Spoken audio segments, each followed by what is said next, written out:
Équipé de son masque, sa combinaison, ses bottes et ses gants, comme chaque matin, Herman travaille dans le quartier OCH de la capitale. Sa profession, pousse-pousseur. Contrairement à d'autres pousse-pousseurs que l'on peut croiser dans les rues de Brazzaville, Herman fait partie du collectif Carpe Diem.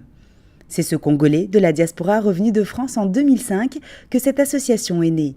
Son but, offrir aux jeunes du quartier de meilleures conditions de travail. En fait, on a respecté d'abord leur manière de travailler, mais on s'est dit que ce qui serait intéressant de faire, c'est de leur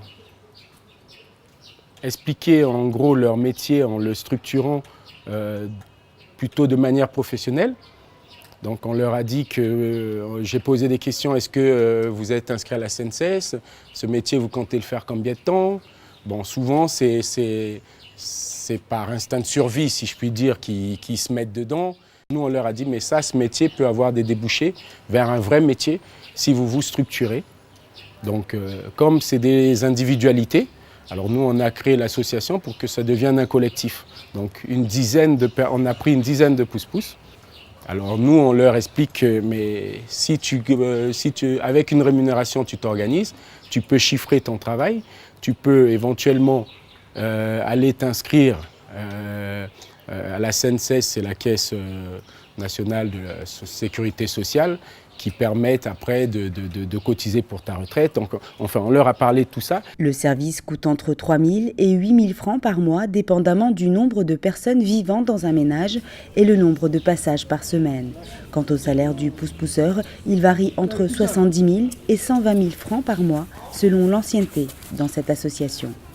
Cet habitant du quartier OCH depuis 5 ans bénéficie des services de l'association Carpe Diem. Nous avons apprécié cette initiative, d'autant plus qu'elle nous rend de précieux services. Maintenant, on n'a plus de problème de ramassage des ordures. Systématiquement, les agents qui travaillent dans cette association font bien leur travail. Si ce projet est porteur, cet ambassadeur de l'économie verte éprouve tout de même certaines difficultés, notamment dans l'obtention d'un terrain qui lui permettrait de stocker les déchets loin des ménages. Ça, c'est un modèle de benne qui est pleine. Je crois qu'il faut que tu passes par là.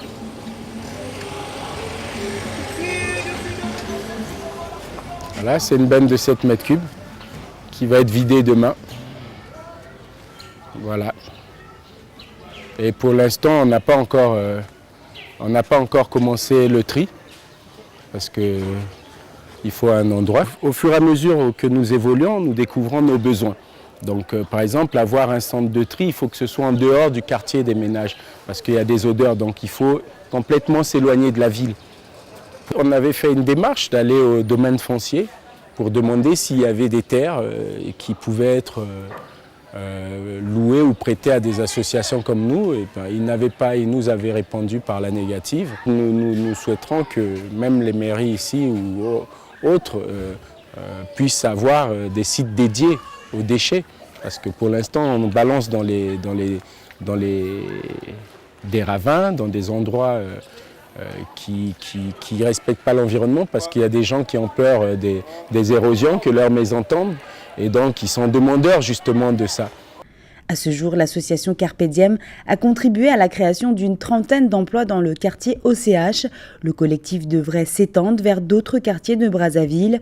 Reste maintenant à savoir si les autorités locales finiront par octroyer un terrain vague afin de poursuivre correctement sa mission de nettoyer la ville.